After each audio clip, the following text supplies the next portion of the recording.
The cotton fields of Texas stretched endlessly under a sun that seemed to burn with deliberate cruelty. Each morning, before the first light touched the horizon, the enslaved people of the Hemmings plantation would rise to the sound of a bell that told not hope, but obligation. Among them moved a young woman whose name would be whispered in hushed tones for generations afterward, though never spoken aloud in the master's house: Sarah. She was 23 years old in the summer of 1855, with hands already scarred from years of labor, and eyes that had learned to look down, to avert, to survive. If this story moves you, please hit the like button and subscribe to this channel. We uncover the buried truths of history, the voices that were silenced, the lives that were erased. Comment below and tell us where you're watching from. And consider joining our members club to support more stories like Sarah's. Sarah's mother had died giving birth to her younger brother, who survived only 3 days in the sweltering August heat of 1844. Her father had been sold away when she was 7,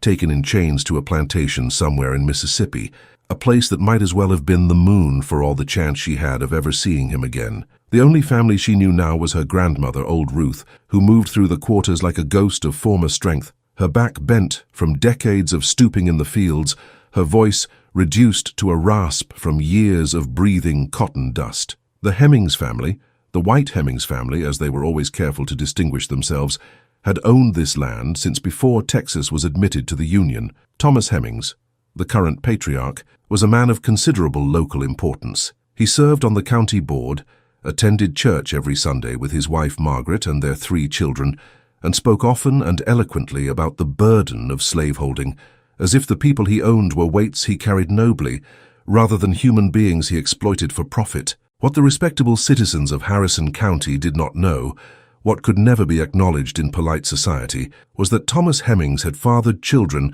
with 2 of the enslaved women on his property. The first was a woman named Elizabeth, who gave birth to a son with Thomas's distinctive grey eyes in 1848. The second was Sarah's mother, Marie, though Sarah herself did not know this truth. No one had ever told her. The knowledge was kept locked away like something shameful, something dangerous, something that could shatter the careful fiction of racial purity that the white South depended upon. Sarah looked nothing like the other enslaved people in the quarters. Her skin was lighter, her hair softer, her features sharp and angular in a way that marked her as different. The other enslaved people knew what this meant, even if they never said it directly. They treated her with a mixture of sympathy and distance, as if proximity to her might somehow contaminate them with the master's attention. And attention from the master was the last thing anyone wanted. Thomas Hemmings himself rarely spoke to Sarah. When he looked at her, which he tried not to do, there was something complicated in his expression. Not quite guilt, not quite recognition, but something uncomfortable that made him turn away quickly. His wife, Margaret, had sharper eyes. She watched Sarah with the vigilance of a woman who understands betrayal without ever having it confirmed, who can read her husband's history in the faces of the children who work her fields. Margaret Hemmings was a woman of rigid propriety, raised in a world where a white woman's power came from her ability to maintain appearances. She had married Thomas when she was 18, already schooled in the art of looking away from inconvenient truths. Her mother had taught her that a Southern lady never acknowledged her husband's indiscretions with enslaved women, never spoke of the mixed-race children who appeared on the property, never allowed such knowledge to disturb the smooth surface of domestic harmony. To acknowledge it would be to lose status, to admit vulnerability, to confess that her husband had chosen another woman, even a woman with no power to refuse, over his lawful wife. So Margaret channeled her anger elsewhere. She was meticulous in her management of the household enslaved people, quick to notice any imperfection, any slowness, any sign of what she called impudence.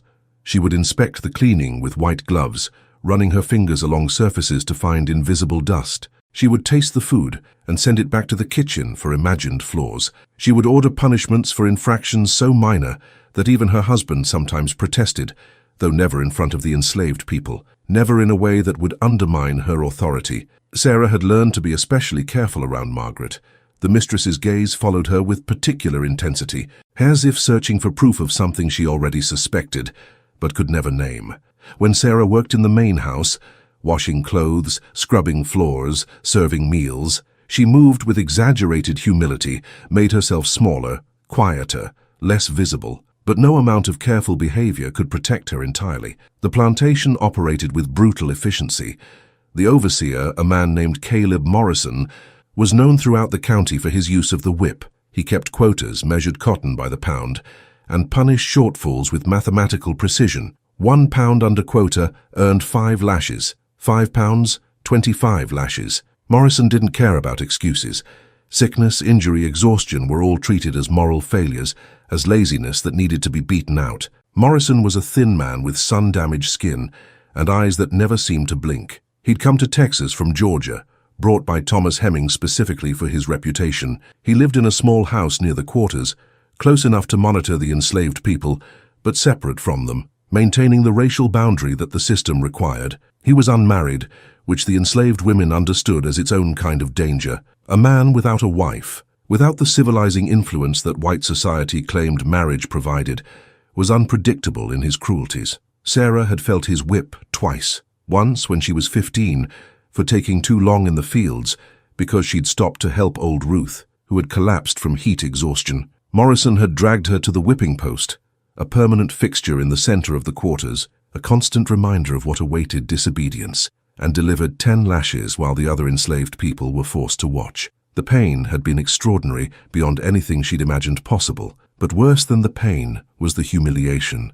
the exposure, the way her screams had been used as a lesson for others. The second time was when she was 19, for breaking eye contact too slowly when Morrison gave her an order. She had been exhausted, had let her guard down for just a moment, had looked at him a half-second too long before lowering her eyes. 5 lashes that time, but delivered with extra force, as if Morrison wanted to make up for the lower number with increased intensity. The scars were still there, raised lines across her back that she couldn't see but could feel every time she moved, every time cloth brushed against her skin. Old Ruth had treated the wounds with herbs and prayers, but some things couldn't be healed, only survived. The Hemings children, Edward, Lydia, and young Thomas Jr., grew up in the main house with an understanding of the world that was both privileged and poisoned. They were taught that enslaved people were inferior, childlike, incapable of the full range of human emotion or intellect. They were taught that slavery was biblical, natural, ordained by God, and they were taught never ever to question these truths,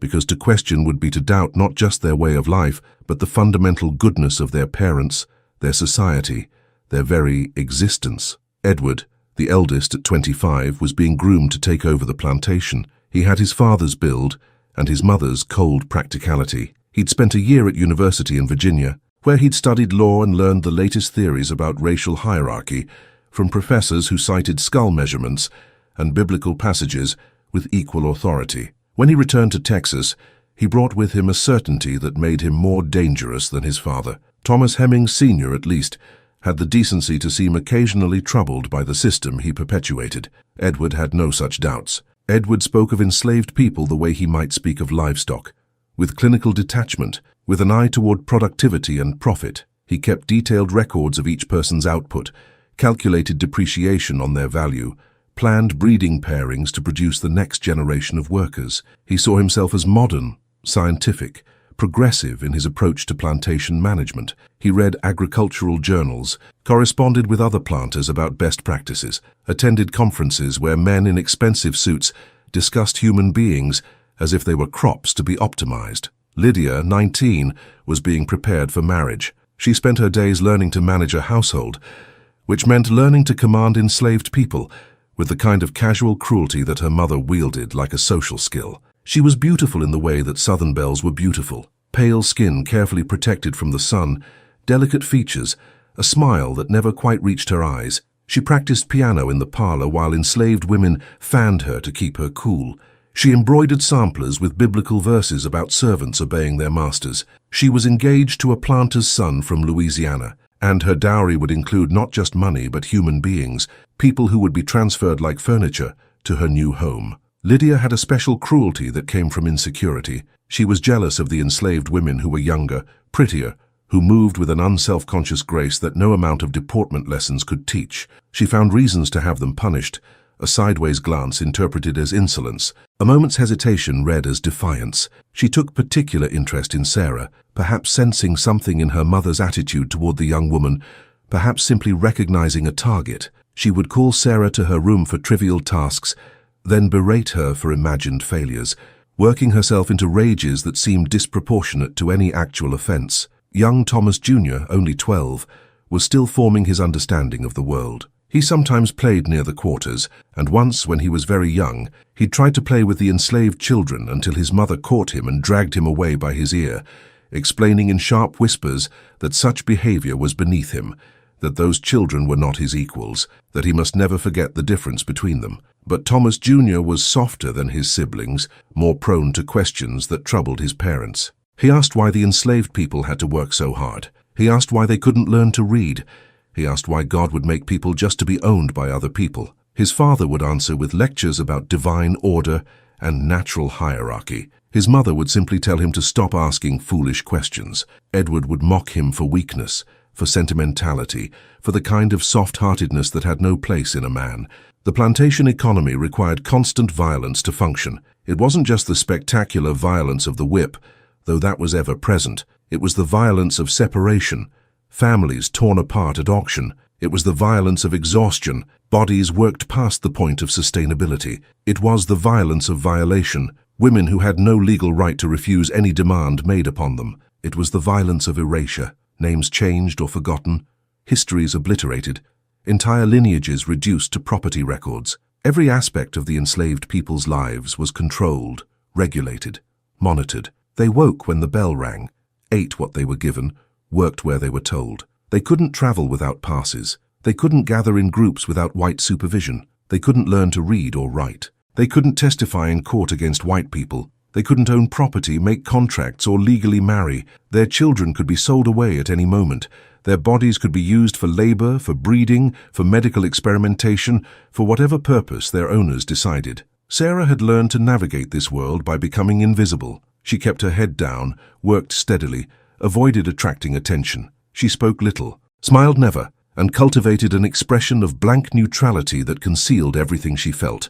Inside, she carried a fury that had no outlet, a grief that had no witness, and a dream of freedom that she barely allowed herself to acknowledge, because hope was dangerous, because hope could get you killed. But in the summer of 1855, something began to shift. There were rumors filtering down from the north, whispers about abolitionists, about the Underground Railroad, about enslaved people who had run and made it to freedom. There were tensions building across the country, political battles over whether new territories would be slave or free. The white people pretended everything was stable, eternal, unchanging. But the enslaved people could feel something in the air, like the electricity before a storm. The rumors came in fragments, passed from plantation to plantation through networks invisible to white oversight. A preacher who visited the quarters occasionally would slip coded messages into his sermons. A hired worker from another county would share news during brief encounters. Sometimes enslaved people who were hired out would return with stories from town, arguments overheard, newspapers glimpsed, tensions rising. Kansas was bleeding, they said. People were killing each other over whether slavery would extend into new territories. John Brown, a white man who believed slavery was a sin, had taken up arms. There were clashes in Congress, near duels on the Senate floor. The whole country was being pulled in different directions, and the center couldn't hold much longer. Sarah began to pay attention in new ways.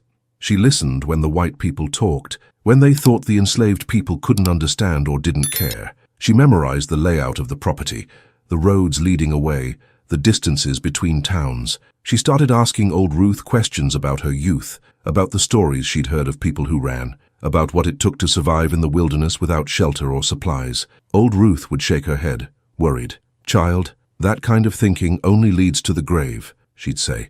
"They catch you running, they don't just whip you, they make an example. They want everyone to see what happens when you try." Old Ruth had seen it happen. 30 years ago, a young man named Samuel had tried to run. He'd made it almost to the Louisiana border before the slave catchers found him. They brought him back in chains, barely alive. Morrison's predecessor had whipped him in front of everyone, then locked him in a shed for 3 days without food or water. When they finally let him out, he was broken, not just his body, but something deeper. He never spoke again, never looked anyone in the eye. He died 2 years later, and some said it was a mercy. But Sarah couldn't stop thinking, couldn't stop wondering, couldn't stop imagining a life where her body belonged to herself, where she could walk freely, speak freely, exist without permission. The dream was taking root inside her, and once planted, it refused to die. She began to plan, quietly, carefully, knowing that a single mistake would mean death or something worse. The autumn of 1855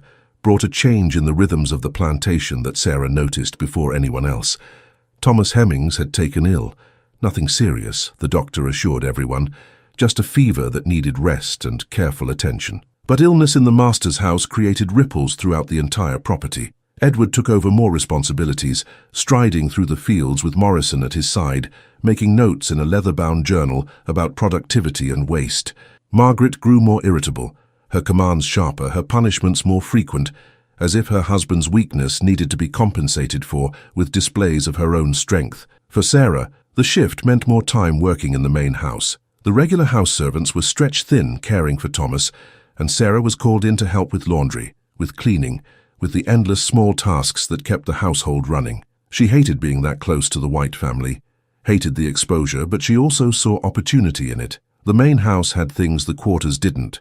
Newspapers that Edward left scattered in his study, maps hanging on walls, conversations about the world beyond Harrison County. She learned to clean while listening, to scrub floors while memorizing the words she saw on printed pages left carelessly open. Edward received newspapers from New Orleans, from Richmond, from Charleston. He would read them at breakfast, commenting to his mother about political developments, about slave rebellions that had been crushed, about new fugitive slave laws that made escape even more dangerous. Margaret would nod absently, more concerned with the quality of her tea than with affairs of state, but Sarah absorbed every word. One morning in October, while cleaning Edward's study, Sarah found a map spread across his desk. It showed Texas and the surrounding territories, with roads marked in careful detail, cities labeled, distances noted. Her heart hammered as she studied it, trying to commit the information to memory. Marshall, the county seat, was 15 miles east.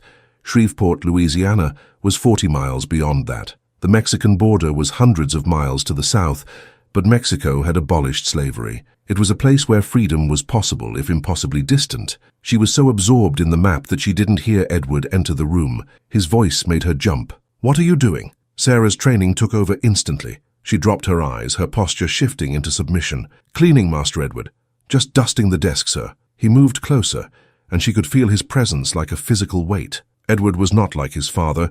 There was no ambivalence in him, no hidden guilt. He looked at enslaved people the way he might look at farm equipment, with cold assessment of their utility and value. "You can read, can't you?" The question was a trap. To admit literacy was to confess a crime. Enslaved people were forbidden by law from learning to read or write, but to deny it too quickly would seem suspicious. Sarah kept her eyes down and her voice steady. "No, sir, never learned, sir." Edward circled her slowly, like a predator evaluating prey. "My father was always too soft. Thought kindness would make you all more loyal, but I know better. You're planning something, aren't you? I can see it in how you move, how you watch everything. You think you're clever enough to hide it, but I notice things." Sarah's mouth was dry, her heart pounding so hard she thought he must be able to hear it. "I'm not planning nothing, Master Edward. Just trying to work, sir, just trying to do what I'm told." He reached out and grabbed her chin, forcing her to look at him. His fingers dug into her jaw painfully. "Look at me when I'm speaking to you." She raised her eyes and he studied her face with an intensity that made her skin crawl. "You look like him, you know. My father. Everyone pretends not to see it, but it's obvious. You've got his nose, his chin. It's disgusting, really. A walking reminder of his weakness." This was the first time anyone had spoken the truth aloud to her. The truth about her parentage, about why she looked different, about why Margaret watched her with such particular hatred. Sarah felt something crack open inside her, but she kept her face blank, kept herself still under his grip. Edward released her suddenly, as if touching her contaminated him. "Get out, and if I catch you in my study again without explicit orders, I'll have Morrison teach you a lesson about where you belong." Sarah fled, her legs shaking, her mind reeling from the confirmation of what she'd always suspected, but never known for certain. That night, back in the quarters, she couldn't sleep. Old Ruth was snoring softly in the corner of their small cabin, exhausted from another 14-hour day in the fields. Sarah lay on her thin mattress, little more than burlap stuffed with corn husks, and stared at the ceiling. The truth Edward had spoken changed nothing about her material circumstances, but it changed everything about how she understood her life. Thomas Hemmings was her father.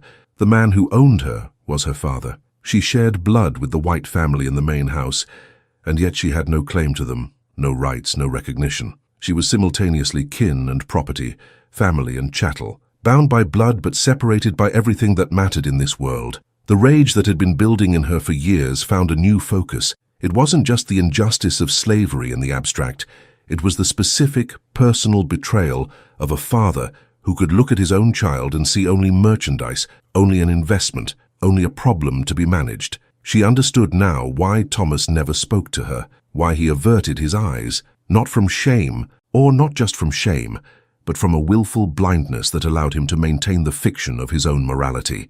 He could tell himself he was a kind master, a good Christian, a man who treated his slaves fairly, as long as he never acknowledged the truth of what he'd done. The next few weeks brought more changes. Thomas Hemmings recovered from his illness, but he seemed diminished somehow, older and more tired. He spent less time managing the plantation and more time in his study, reading scripture and drinking whiskey. Margaret took this as confirmation of her own importance, expanding her control over household operations. Edward grew more confident, more aggressive in his oversight, pushing the enslaved workers harder, demanding greater productivity, implementing new systems of surveillance and control. This is the moment when everything changes for Sarah. If you're moved by her story, hit that like button and subscribe. We're uncovering the truths that history tried to bury. Drop a comment telling us where you're watching from, and join our members club to support this crucial work of remembering. It was during this period that Sarah met Daniel. He was newly arrived, purchased by Thomas Hemmings from an estate sale in Louisiana. He was 30 years old, tall and powerfully built from years of working as a blacksmith. Most enslaved people were field workers or house servants, but skilled craftsmen like blacksmiths were valuable, treated slightly better because their skills couldn't be easily replaced. Daniel had his own small workshop near the plantation's forge, and while he was still enslaved, still subject to Morrison's oversight, he had marginally more freedom of movement than most. Sarah first spoke to him when she was sent to the workshop to collect iron hinges that Edward had ordered for repairs on one of the barns. Daniel was working the forge, his skin gleaming with sweat in the firelight, his hands moving with practiced precision as he shaped hot metal. He looked up when she entered, and something in his eyes was different from what she usually saw in the other enslaved people. Not the careful blankness, not the protective emptiness, but a spark of something fierce and alive. "You're Sarah," he said. It wasn't a question. "I've heard about you. People say you're Thomas's daughter." Sarah stiffened, ready to deny it, but Daniel shook his head. "It's all right. I don't care about the white folks' secrets. I just want to know if you can be trusted." "Trusted with what?" Sarah asked carefully. Daniel glanced toward the door, checking that they were alone, then lowered his voice. "There's a network. People helping folks get north. It's dangerous, and it's slow, and most don't make it, but some do, and I aim to be one of them." Sarah's heart leaped, but she kept her expression neutral. "That's a quick way to get killed." "So is staying," Daniel replied. He returned to his work, hammering the iron with controlled strikes. "I had a wife in Louisiana. They sold her 2 years ago, sent her to Alabama. I had a daughter. Never even got to hold her before the master's son took her to Mississippi as part of his wedding dowry. I've got nothing left to lose here, except a life that ain't worth living." Sarah understood that calculation. She'd made it herself, late at night, weighing the certainty of endless captivity against the possibility of death in pursuit of freedom. "How do you even start? Where would you go?" "There's people who help," Daniel said quietly. "Free black folks in the cities. White abolitionists too, though I don't trust them much. Quakers especially. There's safe houses, hiding places, routes that others have traveled. You move at night, follow the North Star, stay away from roads and towns. It takes weeks, maybe months. You have to cross rivers, avoid slave catchers and their dogs, survive in the wilderness with no supplies.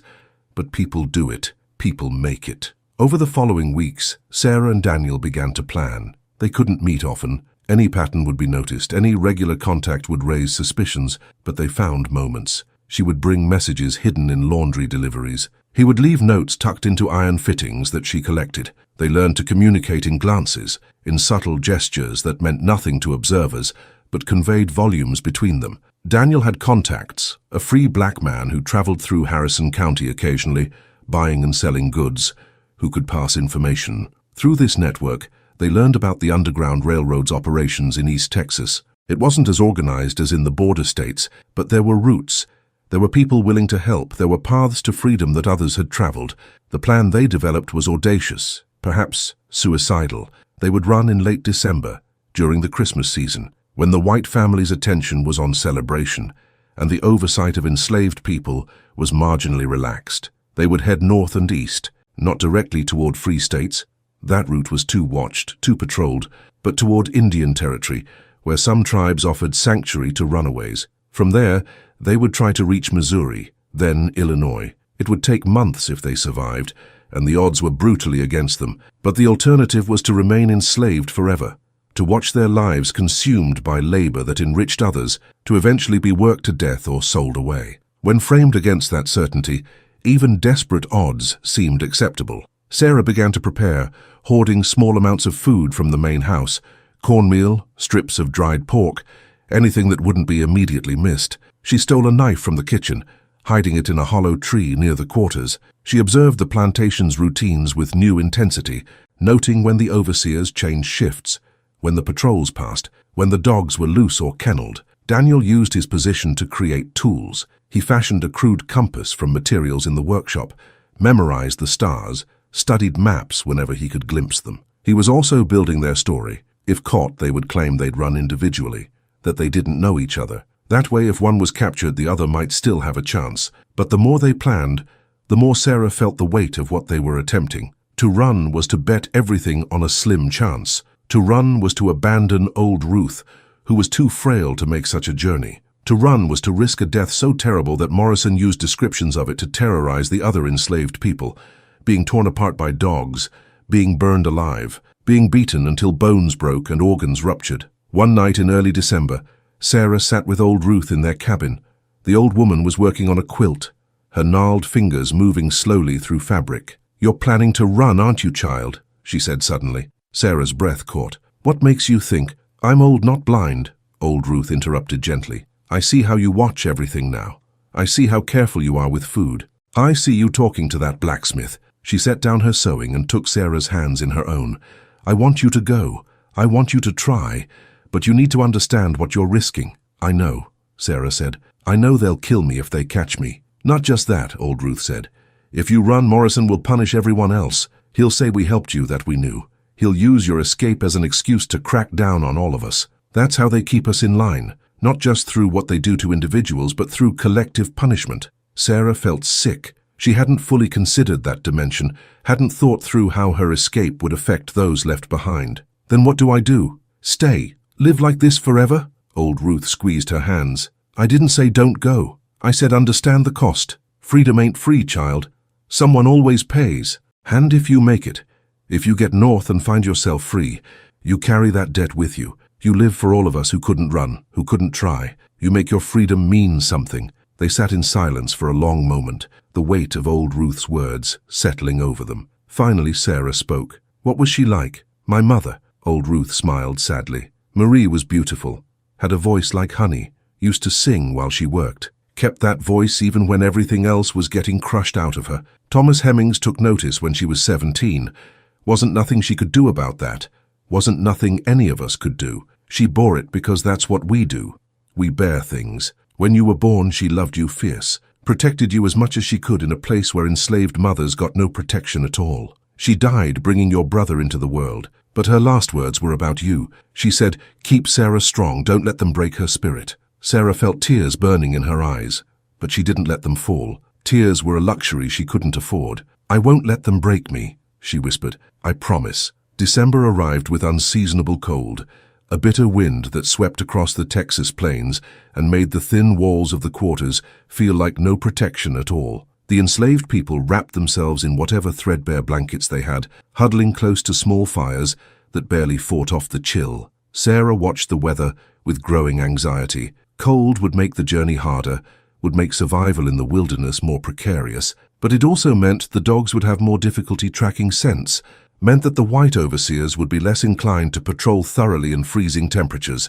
Christmas preparations consumed the main house. Margaret Hemmings was hosting a holiday gathering for the county's prominent families, and she drove the household servants relentlessly to prepare. Every room had to be spotless, every piece of silver polished to perfection, every curtain pressed and hung just so. Sarah found herself working 16-hour days, scrubbing floors on her knees until her hands bled, washing mountains of linens, preparing the house for a celebration that would never include her except as invisible labor. Edward had invited his fiancée and her family from Louisiana. Catherine Beaumont was 18, delicate and pale, raised on a sugar plantation that made the Hemmings property look modest by comparison. She arrived in a carriage with her parents and younger sister, along with 3 of their enslaved people, who would serve them during the visit. Sarah watched from a window as Catherine stepped down from the carriage, her dress impractical and expensive, her face lit with excitement at the prospect of seeing her betrothed. The Beaumont family brought with them stories from Louisiana,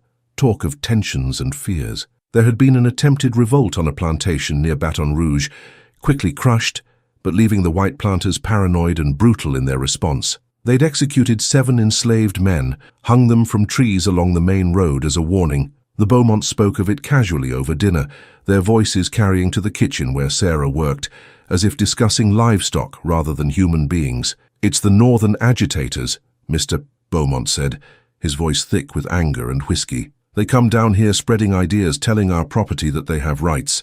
It's causing unrest, making them forget their place." Thomas Hemmings, still weak from his earlier illness, nodded tiredly. "We've had no trouble here, thank God. Our people know they're well treated. We're firm but fair." Edward leaned forward, eager to impress his future father-in-law. "I've been implementing new systems, sir. Better record-keeping, closer supervision, incentives for productivity balanced with swift punishment for laziness. The key is consistency. They need to understand that obedience brings reward and resistance brings suffering." Catherine's voice was soft but clear. "My father says the trouble is that some of them can read now. That's how the ideas spread. We should be more vigilant about that." In the kitchen, Sarah's hands shook as she washed dishes. The conversation confirmed everything she'd feared. The system was tightening, the white people growing more paranoid, more violent, more determined to crush any hint of resistance. The window for escape was closing. If she and Daniel didn't move soon, they might never get another chance. 2 days before Christmas, Sarah managed to slip away to Daniel's workshop. He was banking the forge for the night, his face drawn and tired. "We need to move up the timeline," she said without preamble. "Christmas Eve. Everyone will be distracted with the party. It's our best chance." Daniel looked at her, and she saw fear in his eyes for the first time. Not fear of slavery, but fear of hope. The terrifying vulnerability that came with allowing yourself to believe freedom was possible. "That's 2 days from now." "Are you ready?" "I'll never be ready," Sarah admitted, "but I'm done waiting." They finalized their plans in whispers. They would leave separately. Daniel after the evening forge work was done. Sarah during the chaos of the Christmas Eve gathering, when the house servants would be too busy to notice her absence immediately.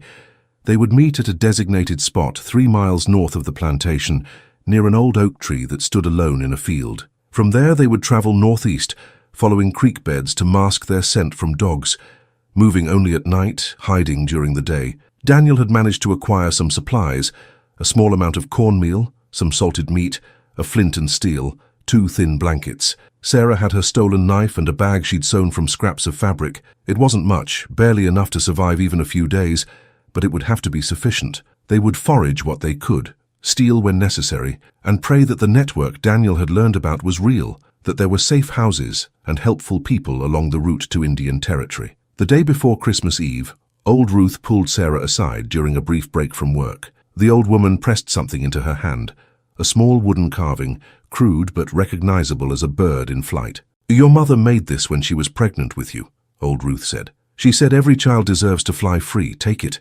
Remember where you come from, but don't let it chain you." Sarah clutched the carving, feeling the smooth wood, worn by years of handling. "Come with us," she said suddenly, desperately. "We'll move slow. We'll help you." Old Ruth shook her head firmly. "Child, I'm 73 years old. I'd slow you down and get you killed. My running days are done, but yours are just starting." She cupped Sarah's face in her weathered hands. "You get north. You make it to freedom. And when you're there, when you're safe, you remember all of us who couldn't go. You speak our names. You tell our stories. That's how we live on. Through those who escape.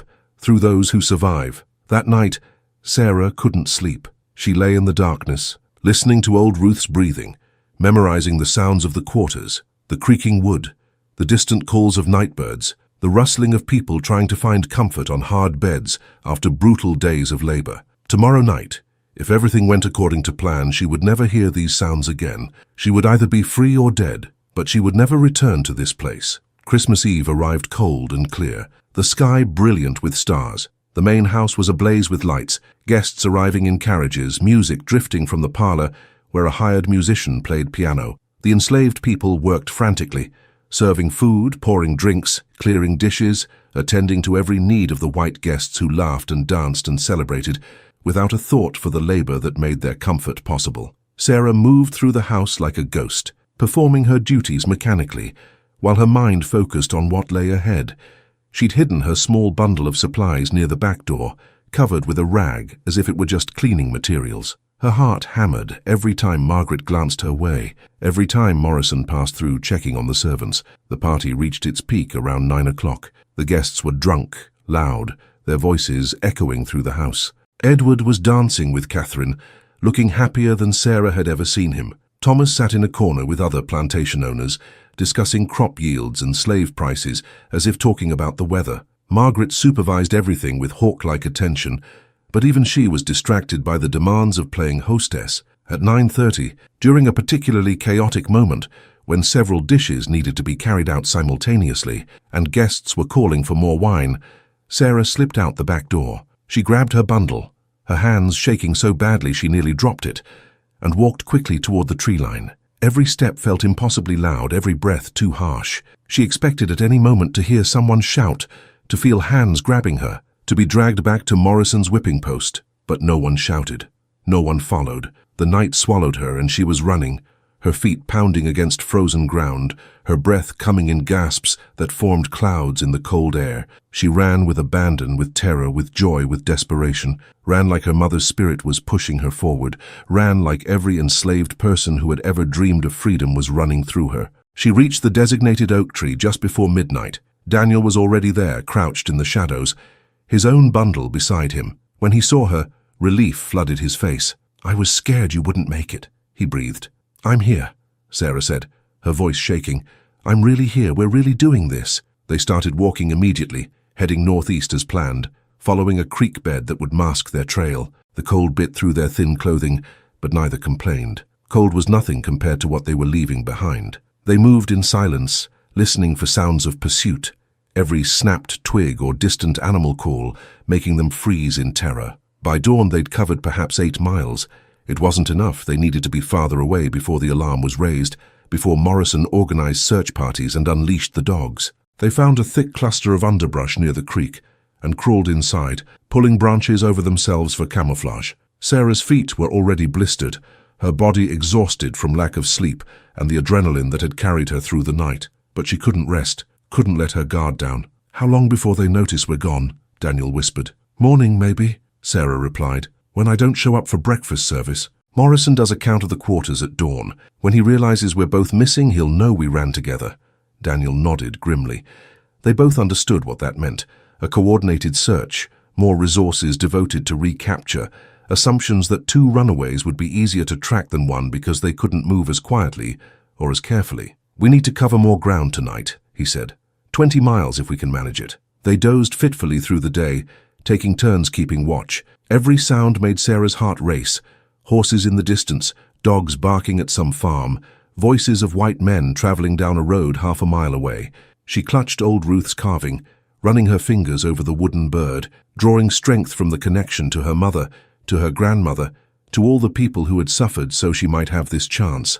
As the sun set on their first day of freedom, Sarah felt something shift inside her. The terror was still there, the knowledge that death or recapture waited around every corner. But there was something else too, a fierce determination, a refusal to surrender, a commitment to make this impossible gamble pay off. She thought of old Ruth's words, "You live for all of us who couldn't run." She would honor that debt. She would make her freedom mean something, or she would die trying. They set out again as darkness fell, their second night of flight beginning. The cold was worse now, seeping into their bones, making movement painful, but they pushed forward, following the North Star, staying near water, avoiding all signs of human habitation. They were fugitives now, hunted prey, but they were also free, at least for this moment, at least until they were caught. And that taste of freedom, however precarious, however temporary, was worth every risk they were taking. By the 3rd day, the reality of their situation had settled into Sarah's bones like the cold.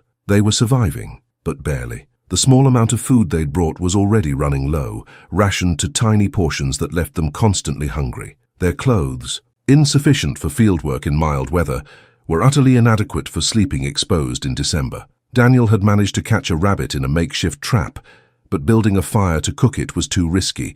Smoke would be visible for miles, and Morrison's search parties would be scouring the countryside. They ate the rabbit raw, tearing at the flesh with desperate hunger, the taste of blood and cold meat making Sarah gag even as she forced herself to swallow. Survival required setting aside civilized notions of what was acceptable. They were animals now, creatures pursued by other predators, reduced to base instincts and brutal necessity. The landscape they traveled through was sparse and unforgiving. East Texas in winter was a study in desolation, bare trees, frozen ground, creeks reduced to trickles or frozen entirely. They passed abandoned homesteads, the remnants of failed farms where families had tried and failed to make a life. These ruins offered occasional shelter but also danger.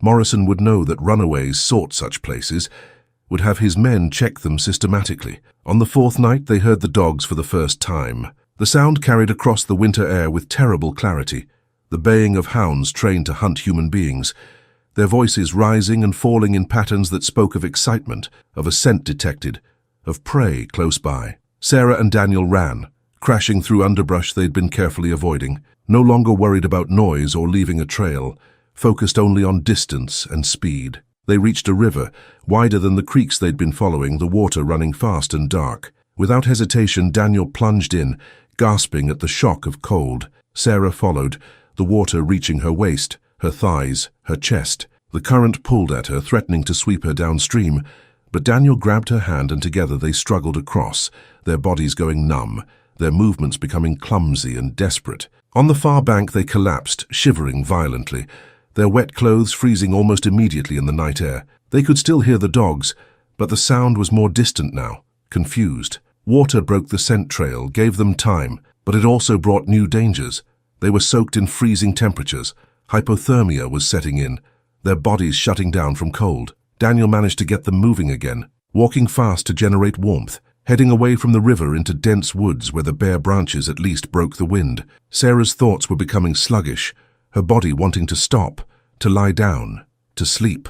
She knew that impulse was death, that to stop moving in this cold was to freeze, but the temptation was overwhelming. "Stay with me," Daniel kept saying, his voice sharp with fear. "Sarah, don't you dare give up now. We've come too far. Your mother didn't die so you could freeze to death in Texas. Old Ruth didn't stay behind so you could quit.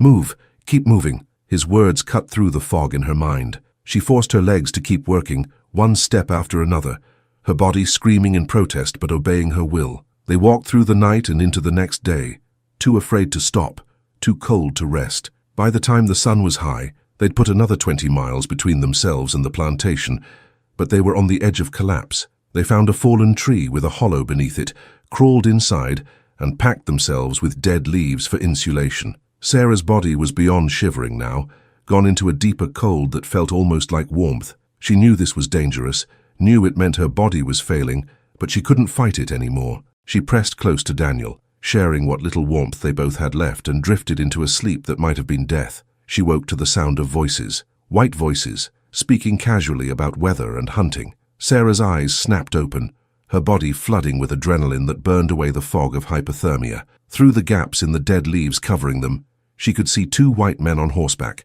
not 20 feet away. They wore heavy coats and carried rifles, and while they might just be hunters, they might also be part of Morrison's search parties. Daniel's hand found hers, squeezing a warning to stay absolutely still, to not even breathe loudly. The men were talking about a buck they'd seen, about where deer might be bedding down, ordinary conversation that suggested they weren't actively searching for runaways. But if they discovered Sarah and Daniel by accident, the result would be the same. Capture, return, punishment that would make death seem merciful. The men lingered for what felt like hours, but was probably only minutes. One of them dismounted to adjust his saddle, standing so close that Sarah could smell tobacco smoke on his clothes. She closed her eyes, praying to a god she wasn't sure she believed in, bargaining with any power that might be listening.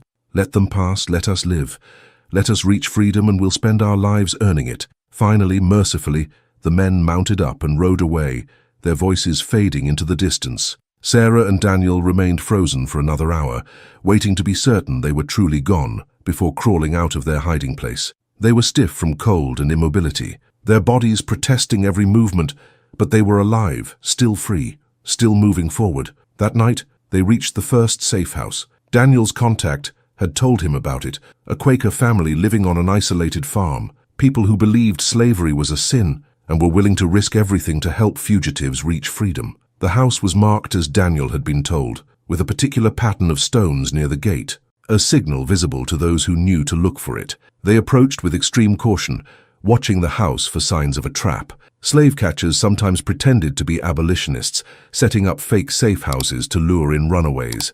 But the stones were arranged correctly, and there was something about the place humble, unassuming, no dogs or obvious weapons, that felt genuine. Daniel knocked on the door. Using the pattern he'd been taught, 3 quick raps paused 2 slow ones. The door opened cautiously, revealing a middle-aged white man with kind eyes and calloused hands. He took one look at them and immediately pulled them inside, shutting the door quickly behind them. "Thee are runaways," he said. Not a question, a statement of fact. His speech had the distinctive pattern of Quakers, the formal thee and thou that marked them as different from other white people. "How long has thee been on the road?" 5 days, Daniel said, his voice hoarse from disuse and cold. "We came from Harrison County. They'll be looking for us." The man nodded gravely. "My name is Jacob Miller. This is my wife, Ruth." A woman appeared from the kitchen, her face worn but compassionate. "Thee are safe here tonight. We'll feed thee, give thee warm clothes, and tomorrow we'll send thee on to the next station. But thee must understand, we can only shelter thee for 1 night. To keep thee longer would endanger not just us, but the whole network." They were led to a basement, hidden behind a false wall in the pantry. The space was small, barely large enough for 2 people to lie down, but it was warm and dry and safe. Ruth brought them food, real food, hot soup and bread, quantities they hadn't seen since before they ran. Sarah ate until her stomach hurt, unable to stop herself despite the pain, her body desperate for calories and warmth. Jacob explained the route forward. They would travel another 60 miles northeast to Indian Territory, moving from safe house to safe house, each stop bringing them 1 step closer to freedom. The Quakers had established a network through East Texas, risking their own lives and livelihoods to help enslaved people escape. Some had been caught, their property confiscated, their families driven out of their communities. But they continued anyway, driven by faith and conviction that slavery was evil and must be opposed. "Thee will face many dangers still," Jacob warned them. "Professional slave catchers patrol the routes to Indian Territory. They have dogs trained to kill, not just track. They are paid bounties for every runaway they return, and they don't care if thee arrives alive or dead. The bounty is the same. Thee must trust no one except those who know the signs, who can prove they are part of the network." Sarah listened, absorbing every word, committing the information to memory. She thought about Morrison's search parties, about the dogs they'd heard, about the casual cruelty of the hunters who'd nearly discovered them. The world was full of people who would happily return them to slavery, who saw them not as humans seeking freedom, but as property to be recovered, as thieves who had stolen themselves. But the world also held people like Jacob and Ruth Miller, white people who had nothing to gain and everything to lose by helping, who did it anyway because they believed it was right. Sarah had spent her whole life being taught that all white people were the same, that they all supported slavery, that they were all enemies. Learning that some whites opposed the system, that some were willing to risk their lives to help, was a revelation that complicated everything she thought she knew. That night, sleeping in the warm basement, Sarah had the first peaceful rest since they'd run. Her body began to heal.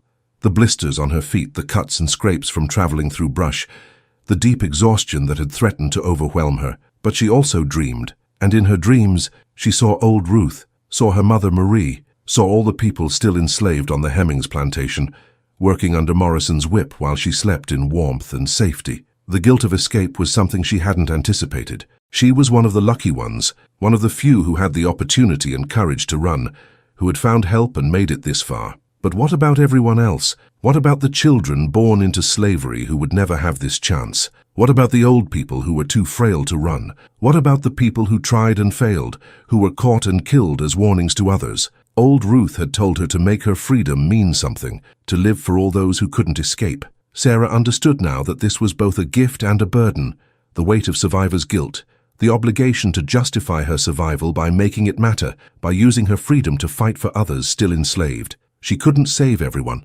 couldn't go back and free the Hemmings plantation, but she could bear witness, could tell the truth about what she'd experienced, could join the fight for abolition. Dawn came too quickly. Jacob woke them before sunrise, gave them new supplies, better clothes, more food, a map showing the route to the next safe house. "Go with God," he said, pressing their hands, "and when thee reaches freedom, remember us. Remember that there are people of conscience working to end this evil system. Thee are not alone in this fight." They left the Miller farm as the sky was just beginning to lighten, moving quickly through fields still heavy with morning frost. Sarah looked back once at the house where they'd found shelter, memorizing it, knowing she would never see it again, but needing to remember, needing to honor the courage of people who helped strangers at tremendous risk to themselves. The journey continued, days blurred into nights, exhaustion and cold and hunger becoming constants they learned to endure. They reached 2 more safe houses over the next week, each offering brief respite before pushing them onward. They crossed into Indian territory on a bitter January night, the land opening up into prairie that offered little cover, but marked the edge of slavery's direct reach. The Choctaw and Cherokee nations that controlled this territory had complex relationships with slavery. Some tribal members owned enslaved people themselves, having adopted the practice from white neighbors. But the nations also offered sanctuary to runaways, protection that was sometimes honored and sometimes violated, depending on political pressures and tribal leadership. Sarah and Daniel were entering ambiguous space, neither fully free nor fully enslaved, where their fate would depend on whom they encountered and what those people chose to do. Indian territory in January was a landscape of contradictions and dangers. The vast prairie stretched endlessly under skies so big they seemed to swallow the earth itself. Sarah and Daniel moved through this emptiness like ghosts, always watching, always listening, never certain whether the next person they encountered would help them or betray them. The freedom they'd tasted was still precarious, still fragile, a thing that could be snatched away with a single mistake or stroke of bad luck. They'd been traveling for nearly 3 weeks when they met Joseph Blackfeather, a Cherokee man who found them sheltering in an abandoned barn during a snowstorm. He was in his 40s, his face weathered by years of outdoor life, his eyes sharp and assessing. He carried a rifle but didn't raise it, simply studied them for a long moment before speaking. "You're runaways," he said in English, his accent marking him as someone who'd grown up speaking Cherokee, but learned the white man's language for survival. "From Texas?" Daniel stood slowly, positioning himself between Joseph and Sarah, ready to fight if necessary, despite knowing they'd lose. "We're looking for passage north. We were told some of your people help fugitives." Joseph's expression didn't change. "Some do, some don't. Some take runaways and sell them back to slave catchers for bounty money. You were foolish to trust a stranger just because he's not white." Sarah's heart sank, but Joseph continued, "Lucky for you, I'm one of the ones who helps, but you need to understand something. My people are caught between worlds. The Cherokee Nation tried to live like white men, adopted their ways, even their slavery. It didn't save us. The whites still drove us out of our lands, sent us on the Trail of Tears, killed thousands. Now some of our leaders think if we keep acting like white men, keep owning slaves, maybe they'll leave us alone. But others remember that we were once a free people, and they won't help the whites maintain their evil system." He took them to a settlement where Cherokee who opposed slavery lived, people who had broken from the main tribal government, who lived on the margins but maintained their dignity and their opposition to bondage. These people gave Sarah and Daniel food, shelter, and information about the routes north. But they also shared their own stories of displacement and survival, of being pushed from their ancestral lands, of watching their culture and people be decimated by white expansion. Sarah listened to these stories and felt a connection she hadn't expected. The Cherokee had suffered differently than enslaved people, but they'd suffered under the same system, a system built on the belief that white people had the right to take what they wanted, to destroy who they pleased, to reshape the world according to their desires without regard for anyone else. The struggle for freedom, she realized, was broader than just ending slavery. It was about challenging a whole structure of power that treated some people as fully human and others as obstacles or resources. They stayed with the Cherokee settlement for 3 days, recovering their strength and learning from people who understood what it meant to resist overwhelming power. An old woman named Adsila taught Sarah about plants that could be eaten or used for medicine, knowledge that would help them survive the journey ahead. A young man named Sequoia showed Daniel how to move through the land without leaving obvious trails, how to read the sky for weather, how to think like prey while planning like a predator. On their last night, Joseph gathered them around a fire. "You're heading to Missouri, then trying to reach Illinois," he said. "That route is watched. Slave catchers know it, patrol it, set traps along it. You need to be smarter than they are. And you need to be lucky. Most runaways don't make it. The ones who do make it have something extra. Determination that won't break, cleverness that adapts, and the willingness to do whatever survival requires." He gave them better supplies. Warmer blankets, dried meat that would last weeks, a small hatchet that could serve as both tool and weapon. When you make it north, and I say when, not if, because you need to believe you will, remember us. Remember that there are people across this land who oppose slavery and oppression. Tell our stories. Make your freedom count for something. They left the settlement before dawn, heading northeast toward Missouri. The landscape changed as they traveled. Prairie giving way to forests, the land becoming more settled, the dangers multiplying. They were approaching the border between slave and free states, the most heavily patrolled region of the entire Underground Railroad. Professional slave catchers worked this area, men who made their living hunting human beings, who were good at what they did, because cruelty and persistence paid well. In early February, they had their closest call yet. They were moving through woods near the Missouri border, when they literally walked into a slave catcher's camp. The man was sleeping by his fire, his dogs tied nearby, his rifle leaning against a tree. Sarah and Daniel froze, backing away slowly, but one of the dogs woke and began barking, the sound explosive in the quiet night. The slave catcher woke instantly, grabbing his rifle, eyes scanning the darkness. "I know you're there," he called out. "I can smell runaway niggers. You come out now, I'll take you back alive. Make me come find you, and I'll bring back your bodies for half the bounty."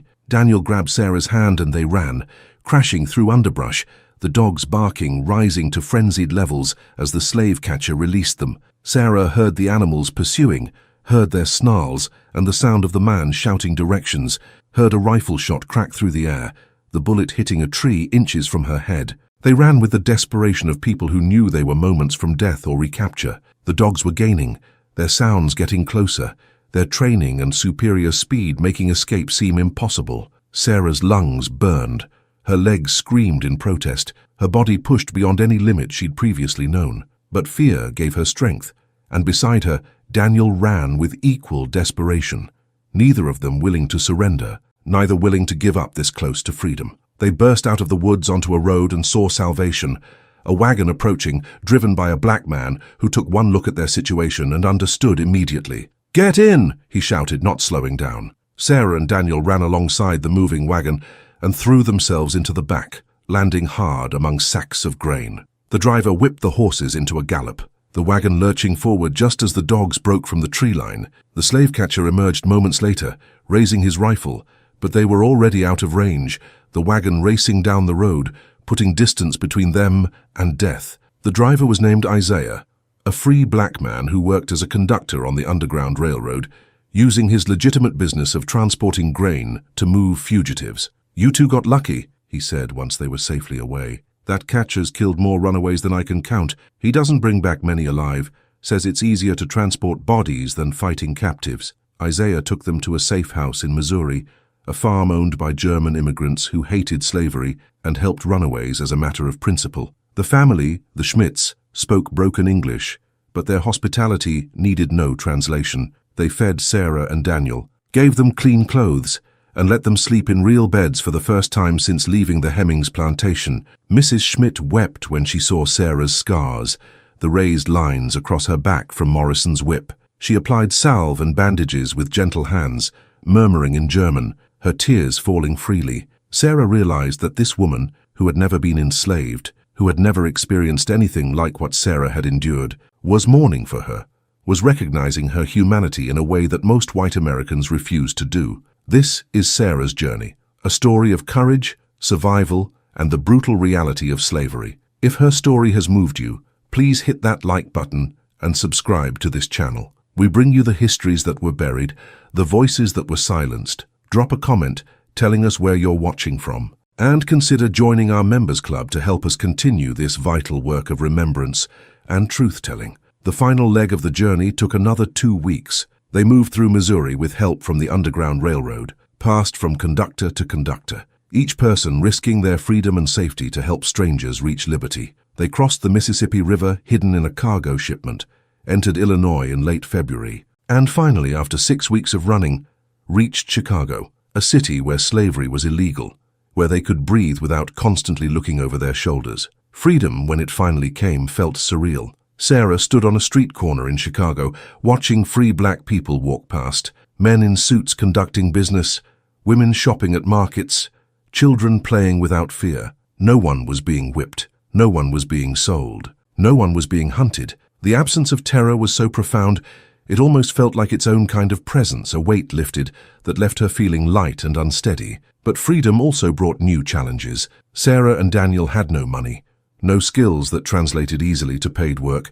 no connections in this strange city. They found shelter at a boarding house run by abolitionists, a place where fugitives stayed while figuring out how to build new lives. The building was crowded with people like them, men and women who'd risked everything to escape, who were now trying to learn how to be free, how to navigate a world without masters, how to rebuild identities that slavery had tried to destroy. Sarah got work as a seamstress, her years of sewing for the Hemmings household giving her skills that translated to employment. Daniel found work at a blacksmith shop, his craftsmanship valued in a city growing rapidly and needing skilled laborers. They married in a simple ceremony at a black church, finally able to make their union legal and recognized, finally able to claim each other without fear of separation. But Sarah couldn't forget, couldn't stop thinking about old Ruth, about the people still enslaved on the Hemmings plantation, about the millions across the South who remained in bondage. She began attending abolitionist meetings, speaking about her experiences, putting a human face on slavery's horrors. Her testimony was powerful. She spoke of the whip, of families destroyed, of sexual violation, of the daily grinding cruelty that defined enslaved life. She also spoke about what she'd learned on the journey north, about the networks of people who helped, about the complexity of resistance, about how freedom required not just escaping slavery, but building something new. She spoke of old Ruth's wisdom, of Joseph Blackfeather's courage, of the Quakers and German immigrants who'd risked everything, of Isaiah who used his grain wagon to transport fugitives. In 1857, the Supreme Court issued the Dred Scott decision, ruling that black people, enslaved or free, could never be citizens, had no rights that white people were bound to respect. Sarah attended a protest meeting, her anger finding voice in a speech that a local abolitionist newspaper printed. "They say we have no rights," she declared, "but I claim the right to my own body, to my own labor, to my own children, to my own life. These are not rights given by governments or courts.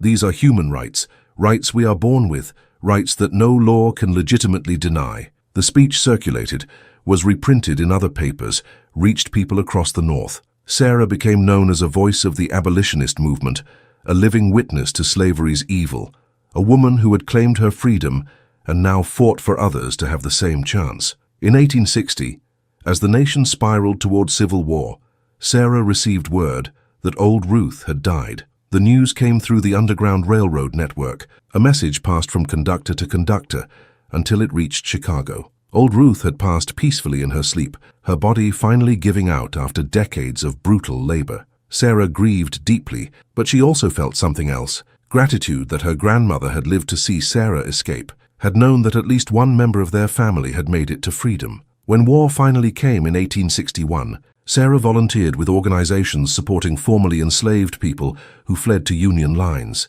She helped them navigate freedom, taught them to read and write, the skills she'd acquired secretly, illegally, now used to empower others. She worked with the Freedmen's Bureau, advocated for rights and protections, fought against the exploitation that often greeted newly freed people. After the war ended and slavery was abolished, Sarah did something she'd never thought possible. She returned to Texas, not to the Hemmings plantation, which had been seized during the war and broken up, but to Harrison County, to search for anyone who might have survived. She found a few, people she'd known in the quarters, now trying to build lives as freed people struggling against a white South that resisted their freedom at every turn. She also learned what had happened to the Hemmings family. Thomas had died during the war, his body weakened by illness and age. Margaret had moved to Louisiana to live with Lydia and her husband. Edward had joined the Confederate Army and been killed at Shiloh, his certainties about racial hierarchy not protecting him from a Union bullet. Young Thomas Jr.,